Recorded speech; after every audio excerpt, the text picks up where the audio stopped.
The soft hum of the city below could barely penetrate the silence of Clara Bennett's apartment.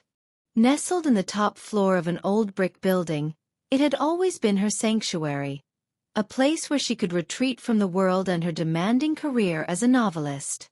But tonight, the apartment felt different, heavy with anticipation and the promise of change. Annoccati de Dorbroche de Quiet. Clara hesitated. Visitors were rare, and she rarely entertained unexpected guests. But when the door opened, there stood Julian Cross, a man whose presence seemed to command the room, yet whose eyes betrayed a vulnerability that mirrored her own. "Clara," he said softly, "I need to talk to you." He stepped inside, closing the door behind him. It was as if the outside world ceased to exist, leaving just the two of them in a bubble of tension, curiosity, and unspoken emotion. Julian had been a part of her life for years. Her editor, her confidant, her friend. Their professional relationship had always been tinged with subtle intimacy, a connection that Clara tried to ignore but could never fully deny. Tonight, however, the boundaries were about to blur. They spoke first about her latest manuscript, but the conversation quickly shifted. Words became personal confessions, laughter softened into quiet sighs, and the energy between them became charged with a desire neither could articulate. As the night deepened, Julian stepped closer. "Clara, I've been holding back my feelings for too long. I can't anymore." Clara se Brett caught. "Julian." "I felt the same way, but I was afraid to ruin everything." The air between them seemed to crackle with electricity. Their hands met tentatively at first, brushing, then holding tighter, each touch igniting a longing that had been simmering for years.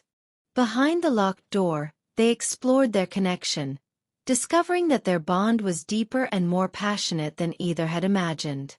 Their first kiss was slow, deliberate, and filled with the weight of years spent suppressing desire. Every subsequent touch and embrace carried the intensity of emotions long denied. Days turned into nights as their romance blossomed. They explored the city together, from quiet cafes to rain-soaked streets, always returning to Clara's apartment, their haven behind the locked door. It became a place where vulnerability was safe, and passion was free. But love was never without challenges. Jealousy, insecurities, and the fear of exposing their secret relationship to the world tested their bond. Each trial, however, strengthened their connection, teaching them the value of trust, honesty, and surrendering to love fully.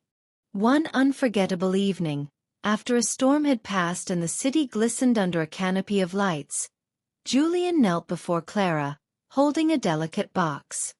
"Clara Bennett," he said, his voice steady and unwavering. "Behind every door I've opened, I've found something precious, but with you, I've found everything." will you be mine, completely, forever?" Tears welled in Clara's eyes as she whispered, "Yes, Julian. I've waited for this moment all my life." From that night on, the locked door was no longer a barrier. It was a symbol of their love, a testament to patience, desire, and the courage to embrace vulnerability.